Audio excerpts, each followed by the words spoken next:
Bismillahirrahmanirrahim. Assalamualaikum warahmatullahi wabarakatuh. Salam hormat sahabatku semuanya dimanapun saudara berada. Seperti biasa, yang belum subscribe silahkan di subscribe channel yang paling mantap ini kawan. Disadur dari media online Repolita. Ini terkait profilnya Gus Baha ya. Ini terkenal ini. Saya juga senang ini anunya Gus Baha ini, ceramah-ceramahnya saya juga senang. Profil Gus Baha, santri kesayangan Mbah Mun yang diusulkan menjadi calon ketua umum PBNU melawan Said Akil. Jakarta, sejumlah tokoh mulai dimunculkan jelang digelarnya Muktamar ke-34 Nahdlatul Ulama atau NU. Rencananya akan digelar pada tanggal 23 hingga 25 Desember 2021 di Provinsi Lampung. Beberapa nama disebut jadi sosok kuat untuk bersaing dalam bursa ketua umum pengurus besar Nahdlatul Ulama atau PBNU. Belakangan muncul nama Kiai Haji Ahmad Bahaudin Nur Salim alias Gus Baha yang masuk bursa ketua umum pengurus besar Nahdlatul Ulama atau PBNU. Hal itu terungkap lewat survei Indostrategik. Direktur Eksekutif Indostrategik Khairul Umam menyebut Gus Baha menempati urutan keempat. Ulama ahli tafsir Al-Quran itu menempel ketat kandidat petahana Said Akil Siraj. Kiai Haji Marsuki Mustamar, Ketua PWNU Jawa Timur dengan dukungan tertinggi sekitar 24,7%. Disusul Kiai Haji Hasan Mutawakkil Allah 22,2%. Kiai Haji Said Akil Siraj 14,8%, yang juga incumbent Ketua PBNU saat ini. Lalu Kiai Haji Bahaudin Nur Salim atau Gus Baha 12,4%. Kata Umam seperti dikutip CNN Kamis 7 Oktober 2021. Survei melibatkan 1.200 orang responden. Survei ini dilakukan pada tanggal 23 Maret hingga 5 April 2021 yang memiliki ambang batas kesalahan 3% dengan tingkat kepercayaan 95%. Selain itu, Gus Baha juga dinilai sebagai jawaban atas tradisi intelektual pesantren yang luntur beberapa waktu terakhir. Dia juga berpendapat kemunculan Gus Baha dalam bursa ketua umum PBNU dipengaruhi dinamika media sosial.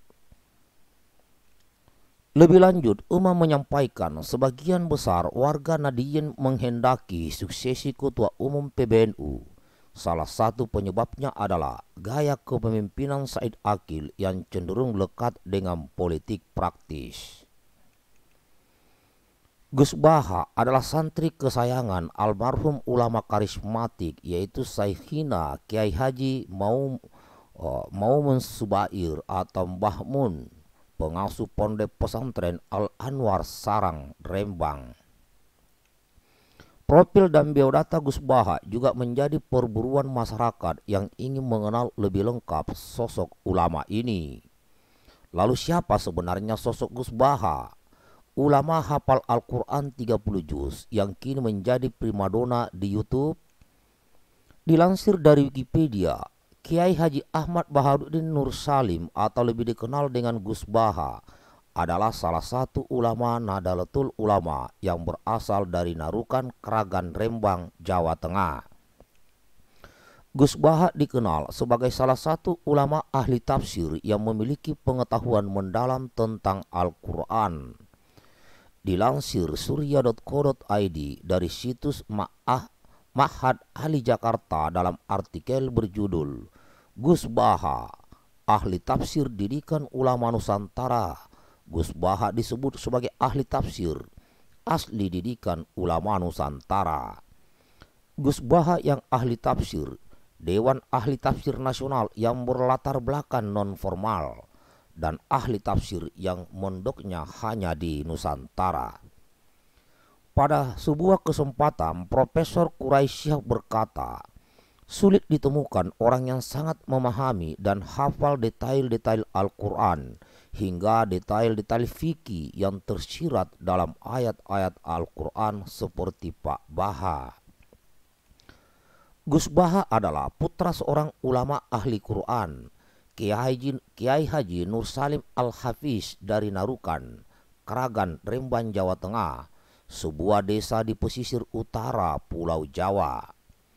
Nur Salim adalah murid dari Kiai Haji Arwani Al-Hafiz Kudus dan Kiai Haji Abdullah Salam Al-Hafiz Pati.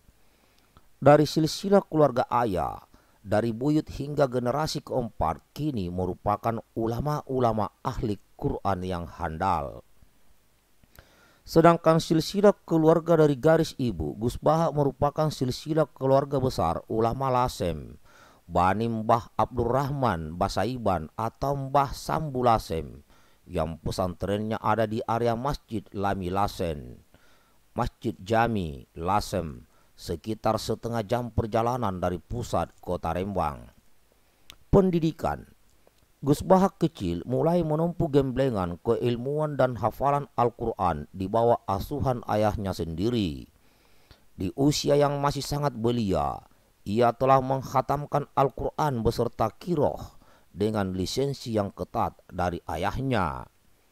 Memang karakteristik bacaan dari murid-murid Mbah Arwani menerapkan keketatan dalam tajwid dan makharijul huruf. Menginjak usia remaja, Kiai Nur Salim menitipkan Gus Baha untuk mondok dan berkhidmat kepada Syekhina Kiai Haji Maimun Subair atau Mbah Mum di pondok pesantren Al-Anwar Karangmangu, Sarang, Rembang, sekitar 10 km arah timur Narukan. Di Al-Anwar inilah Gus Baha terlihat sangat menonjol dalam ilmu syariat seperti fikih, hadis, dan tafsir.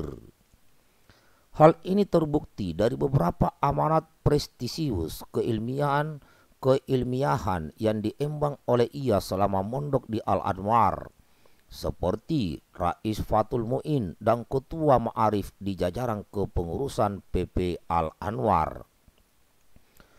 Saat mondok, di sana pula Gus Baha menghatamkan hafalan Sahih Muslim lengkap dengan matan, rawi, dan sanadnya. Selain Sahih Muslim, Gus Baha juga menghatamkan hafalan kitab Fatul Mu'in dan kitab-kitab gramatika Arab seperti Imriti dan Alfiya Ibnu Malik. Menurut sebuah riwayat, dari sekian banyak hafalan, Gus Baha lah santri pertama Al-Anwar yang memegang rekor hafalan terbanyak di eranya. Bahkan tiap-tiap musyawarah yang akan ia ikuti akan serta-merta ditolak oleh kawan-kawannya, sebab dianggap tidak beradab pada level santri pada umumnya karena kedalaman ilmu, keluasan wawasan, dan banyaknya hafalan. Selain menonjol dengan keilmuannya, Gus Baha juga sosok santri yang dekat dengan kiainya. Dalam berbagai kesempatan, ia sering mendampingi gurunya, Syekhina Maimun Subair, untuk berbagai keperluan. Mulai dari sekedar berbincang santai hingga urusan mencari tabir, menerima tamu-tamu ulama-ulama besar yang berkunjung ke Al-Anwar, dan dijuluki sebagai santri kesayangan Syekhina Maimun Subair. Pada suatu ketika, Gus Baha dipanggil untuk mencarikan tabir tentang suatu persoalan oleh Syekhina. Karena saking cepatnya tabir itu ditemukan tanpa membuka dahulu referensi kitab yang dimaksud, hingga Syekhina pun terharu. Iyo ha, kowe pancen cerdas tenan. Iya ha, kamu memang benar-benar cerdas. Selain itu, Gus Baha juga kerap dijadikan contoh teladan oleh Syekhina saat memberikan mawaidhah di berbagai kesempatan tentang profil santri ideal. Santri tenan iku yo koyok Baha iku. Santri yang sebenarnya itu ya seperti Baha itu. Kurang lebih seperti itulah ucapan Syekhina yang riwayatnya sampai ke penulis Ma'had Ali, Jakarta. Dalam riwayat pendidikan, semenjak kecil hingga mengasuh pesantren warisan ayahnya sekarang, Gus Baha hanya mengenyam pendidikan dari dua pesantren, yakni pesantren ayahnya sendiri di Desa Narukan dan PP Al-Anwar Karangmangu. Ketika sang ayah menawarkan kepadanya untuk mondok di Rusaifa atau Yaman, Gus Baha lebih memilih untuk tetap di Indonesia. Ia berkhidmat kepada alma mater Madrasah Ghazaliyah Syafi'iyah PP Al-Anwar dan pesantrennya sendiri LP3IA. Dari segi kepribadian, setelah menyelesaikan pengembaraan ilmiahnya di Sarang, Gus Baha menikah dengan seorang neng pilihan pamannya dari keluarga pondok pesantren Sidogiri, Pasuruan, Jawa Timur. Ada cerita menarik sehubungan dengan pernikahan Gus Baha. Diceritakan setelah acara lamaran selesai, ia menemui calon mertuanya dan mengutarakan sesuatu yang menjadi kenangannya hingga kini. Gus Baha mengutarakan bahwa kehidupannya bukanlah model kehidupan yang mewah, melainkan sangat sederhana. Ia berusaha meyakinkan calon mertuanya untuk berpikir ulang atas rencana pernikahan tersebut dengan maksud agar ia tidak kecewa di kemudian hari. Calon mertuanya hanya tersenyum dan menyatakan, "Klop alias sami mawon kalikulo."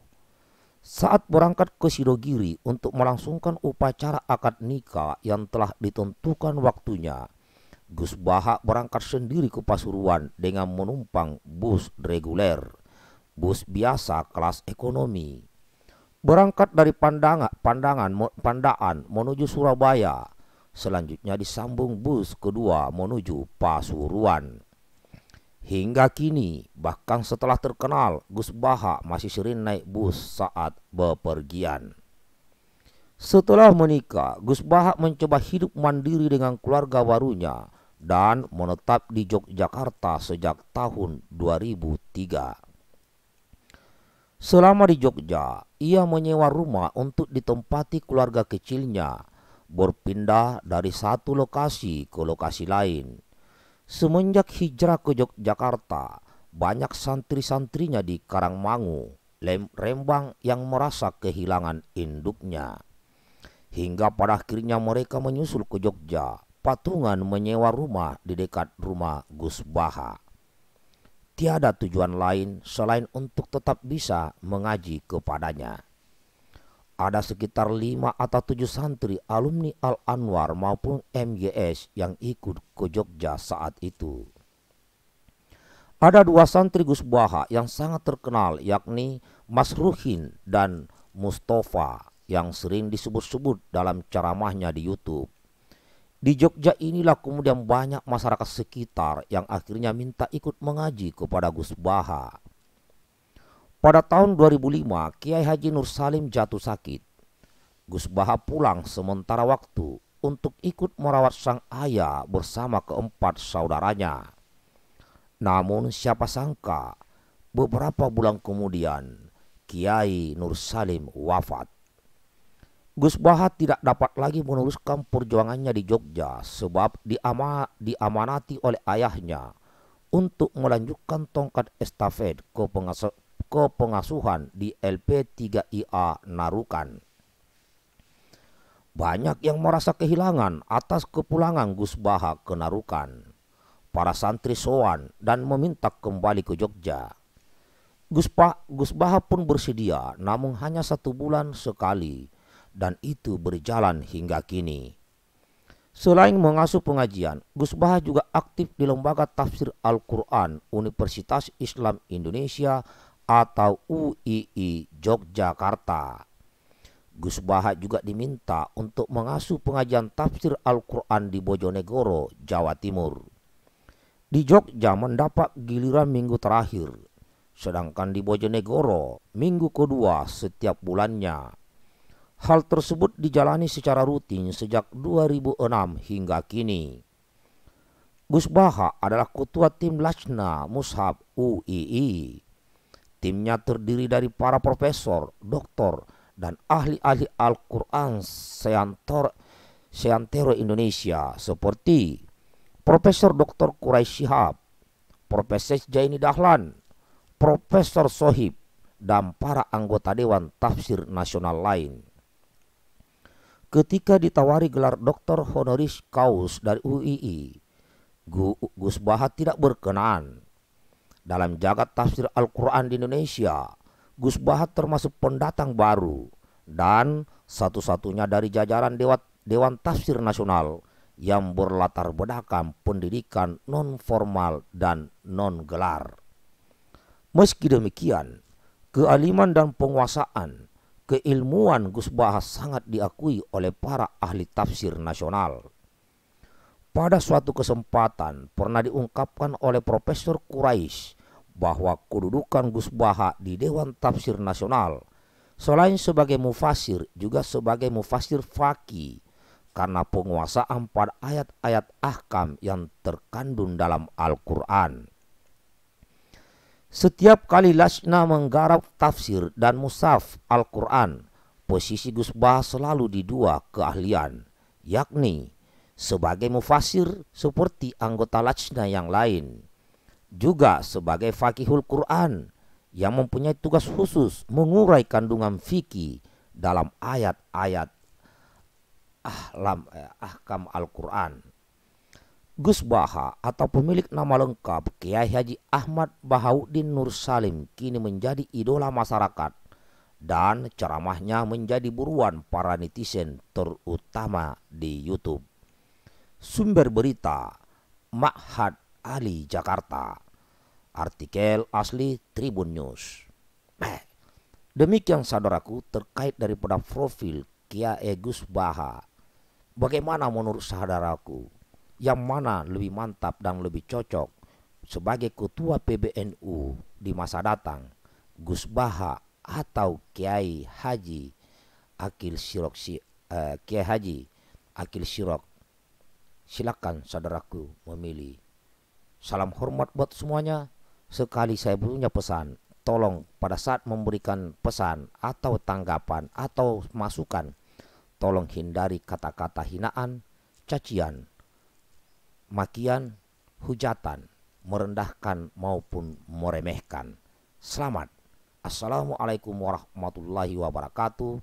Salam sejahtera buat kita semuanya. Merdeka.